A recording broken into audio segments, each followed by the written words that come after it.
durante un tiempo, muchas gracias, durante un tiempo estudié cómo se producía la entrada de un cierto porcentaje del sexo femenino en el ámbito del saber.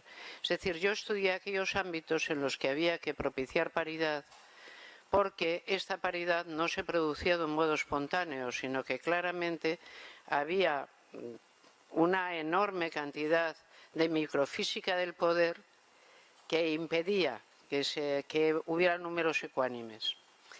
Tengamos en cuenta que en todas nuestras universidades, en todas, el porcentaje actual de alumnado es del 60-40, siendo el 60% mujeres. Si simplemente esperamos al razonable decurso de las cosas, podemos esperar que en 2 décadas, 3, en términos académicos, se haya producido una cierta justicia de sexo. Y yo no estaría tan preocupada porque no la veamos emerger inmediatamente, porque los números están cambiando rápidamente. Cuando yo saqué en mi cátedra, las catedráticas éramos el 8%. Y esta situación está cambiando, o sea, lo cual quiere decir que había un 92% del otro sexo. Esto está cambiando rápidamente, pero a mí menos que eso, fíjese, lo que me importa es lo siguiente.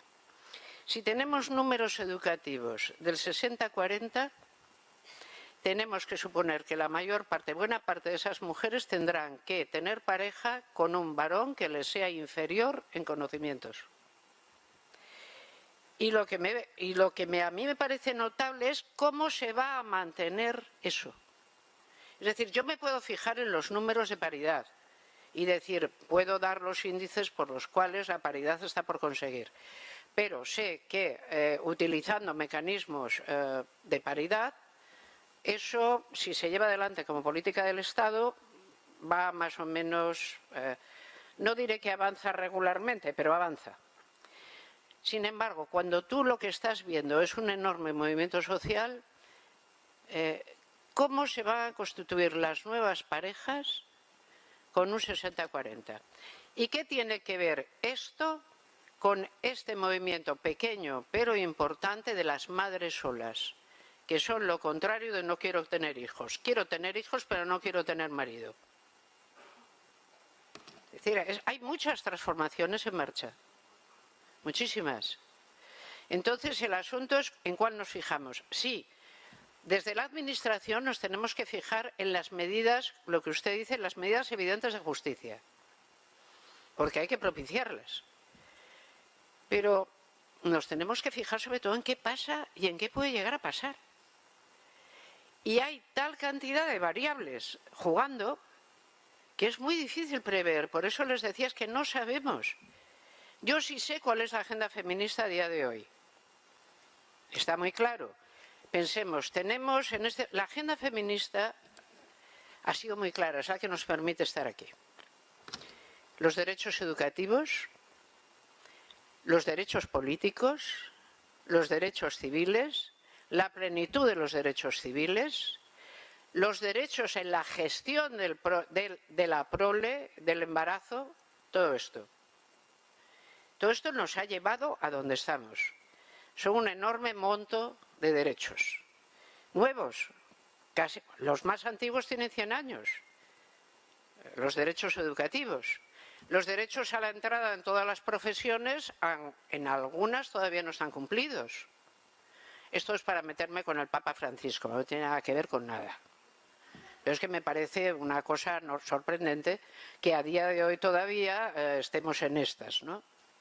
Digo, no tiene que ver con nada. Esto cierro el capítulo porque no entramos.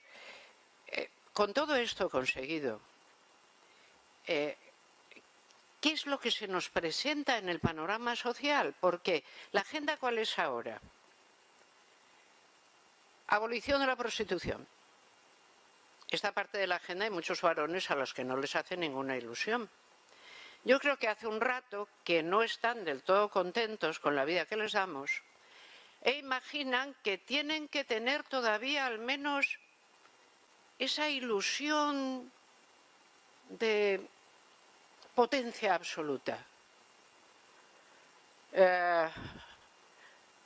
¿cuántas más mujeres quedan por traficar en el mundo? Vamos a seguir admitiendo el tráfico de mujeres, porque hay muy poca voluntaria, ¿eh?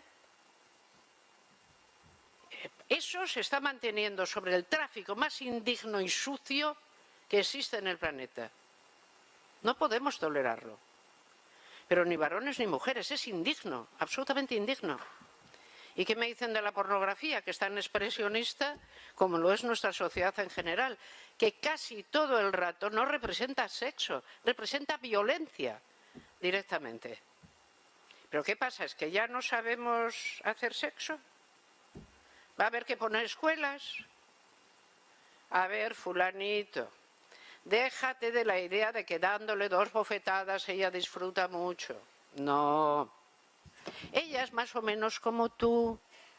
Tiene los mismos defectos y parecidas cualidades. Y tu insensata imaginación no está contribuyendo a que nos llevemos bien. ¿Se ha entendido?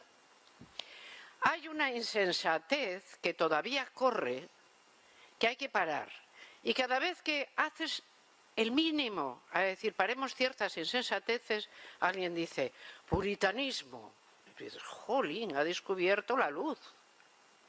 ¿Qué quiere decir?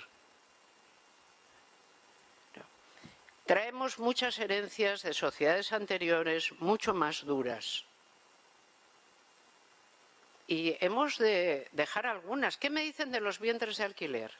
¿Cuánto hace que las mujeres están reconocidas por un Estado como dueñas de su prole? 50 años.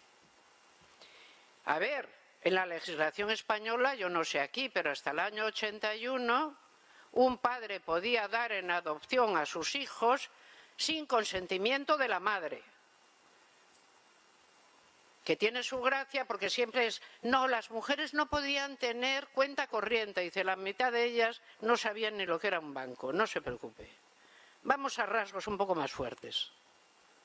Por ejemplo, que no fue abolido hasta el año 81. ¿Por qué? Porque los hijos son del padre y la patria potestad la tiene el padre. ¿Cuánto hace que las mujeres tienen patria potestad? En la mayor parte de los sitios. ¿Y ahora no salen con los vientres de alquiler? Es decir, que vendas a tus criaturas, a unos chicos muy simpáticos que las van a tratar muy bien, o a una pareja muy buena, que los pobres no tienen hijos. O sea, las salidas de la moral feminista son generalmente derivas hacia la barbarie. Y querer teñir de color rosa conductas que no son presentables moralmente en ninguna parte. Los vientres de alquiler son un asunto ético. Ha venido a parar el feminismo porque es quien tiene que ocuparse, pero es un asunto de mera ética. Lo mismo que es de mera ética el tráfico, o la prostitución, o la violencia, o la pornografía. Mera ética. ¿Por qué acaban recalando en el feminismo?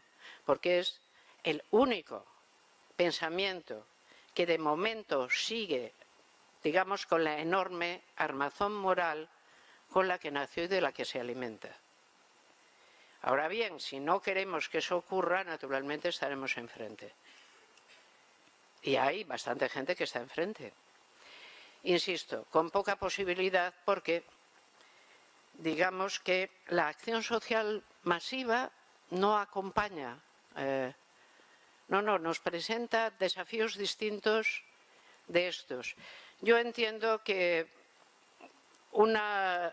acabar con la pornografía que está produciendo, por ejemplo, en España ahora, es evidente que quien no quiera darse cuenta de que el aumento de las violaciones grupales en chicos de 14, 15, 13, hasta 12 años sobre muchachas tiene que ver con la pornografía que están viendo y la sacan de los móviles. ¿Cómo es posible que la mayor parte de Internet sea pornografía? ¿Pero qué le pasa al sexo masculino? Realmente, ¿su destino biológico es tan fuerte que no les deja pensar en otra cosa? Porque yo siempre nací creyendo que nosotras éramos un mero destino biológico y que el espíritu estaba encarnado en otra parte. Me cachis en la mar. hay mucho que ordenar en el mundo. Lo único que yo pido para que lo podamos hacer bien es que no perdamos el sentido del humor. Aristófanes es un maestro de moral y de política. Si tenemos que considerar cosas tan difíciles como estas y las tenemos que resolver bien, más vale que primero aquietemos nuestro espíritu diciendo no somos tan buenos ni tan buenas como pareciera. Tenemos, en fin, una segunda parte, hasta una tercera parte, pero tenemos la firme voluntad de solucionar en particular esto.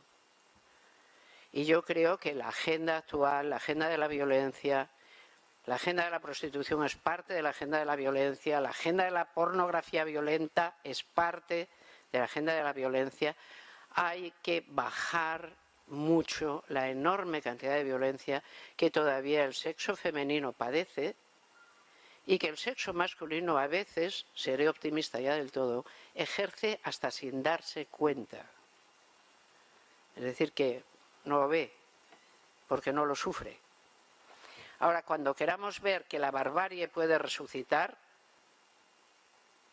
se nos han dado hace un mes y 2 días, 4 o 5, pruebas fehacientes de hasta dónde puede resucitar la barbarie una sociedad hipermasculina.